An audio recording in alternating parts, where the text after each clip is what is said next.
Bonjour tout le monde, aujourd'hui on va parler d'un sujet un peu plus sérieux puisqu'on va parler de manipulation mentale et en particulier des techniques utilisées par les gourous ou par toute autre personne malveillante.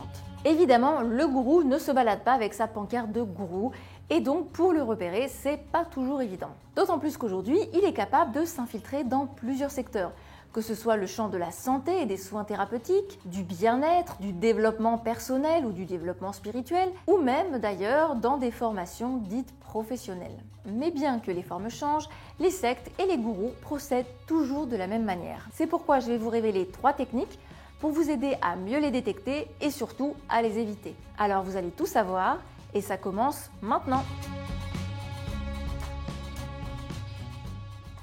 Avant de rentrer dans le vif du sujet, je vais répondre à une question que vous vous posez peut-être, à savoir, est-ce qu'il y a des personnes qui sont plus susceptibles que d'autres d'être manipulées ? Alors en général, le gourou va davantage se diriger vers des personnes qui traversent une période difficile. Ça peut être par exemple des personnes qui sont touchées par une maladie, des personnes qui ont perdu un proche qui leur était cher ou qui ont vécu une rupture amoureuse, un conflit familial, des difficultés au travail ou même tout simplement des personnes qui sont dans une période de remise en question ou de doute. Autrement dit, tout le monde dans sa vie à un moment donné peut être concerné par ce type de manipulation. Et donc, une fois que le gourou a repéré sa potentielle recrue, il va alors l'approcher, soit par le biais d'Internet, à l'occasion d'un stage, d'une thérapie ou alors lors d'une conférence. Et à ce moment-là, il va mettre en place la première stratégie. Cette première stratégie, c'est la flatterie. Le gourou va alors utiliser une technique de manipulation qui va s'appuyer sur un principe bien connu des psychologues qui s'appelle le besoin d'approbation. C'est en fait ce besoin de reconnaissance que nous avons tous et qui nous amène à vouloir être aimés, appréciés, reconnus ou en tout cas validés par les autres. Comment le gourou va procéder ? C'est très simple, il va vous faire des compliments. Il pourra alors vous dire des choses comme « Vous vous êtes toujours senti différent des autres, un peu à part. C'est normal car vous êtes une personne spéciale. » En disant ça, le gourou veut vous valoriser et vous donner le sentiment que vous êtes quelqu'un d'unique et d'exceptionnel. Et là, vous vous dites sûrement « Mais moi, j'arriverai à le repérer si on me faisait des faux compliments. » C'est possible. Mais le souci, c'est que même quand on sait que la personne ne pense pas le compliment qu'elle fait, eh bien c'est automatique, ça flatte notre ego et ça nous fait du bien. Et le but du gourou à ce moment-là, c'est de vous faire ressentir un maximum d'émotions positives pour vous mettre en confiance. Évidemment, il va se montrer à votre écoute et en un rien de temps, il va devenir votre confident, voire même votre meilleur ami.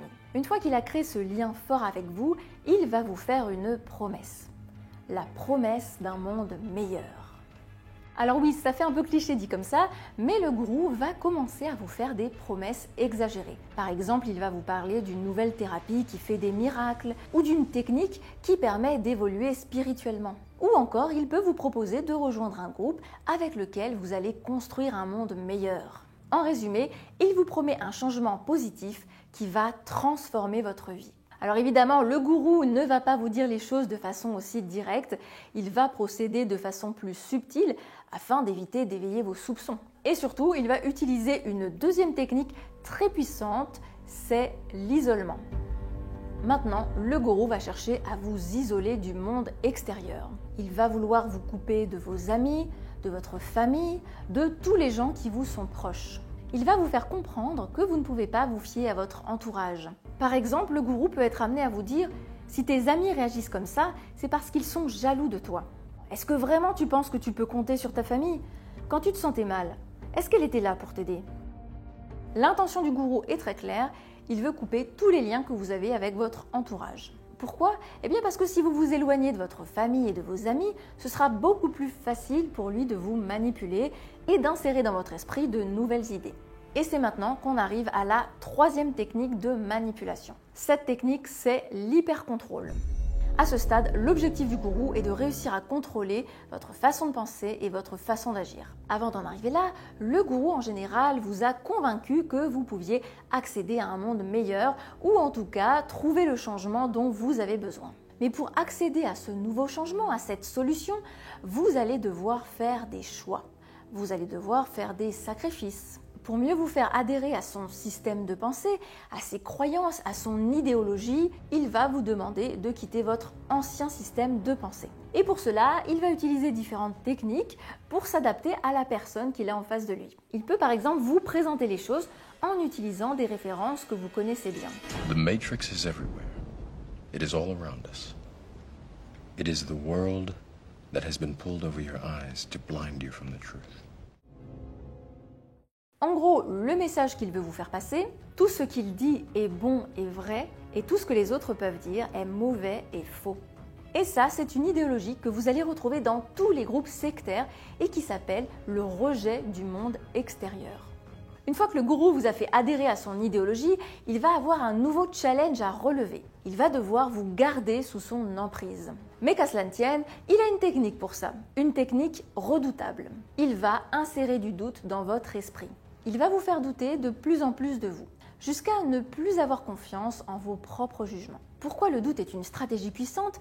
Parce qu'une personne qui est déstabilisée au point de ne plus savoir quoi penser va évidemment chercher à s'en remettre à quelqu'un d'extérieur. Et évidemment, celui qui aura toutes les réponses à lui donner, c'est le gourou, parce que, bien sûr, il détient la vérité absolue. Il va pouvoir par exemple tenir ce genre de discours.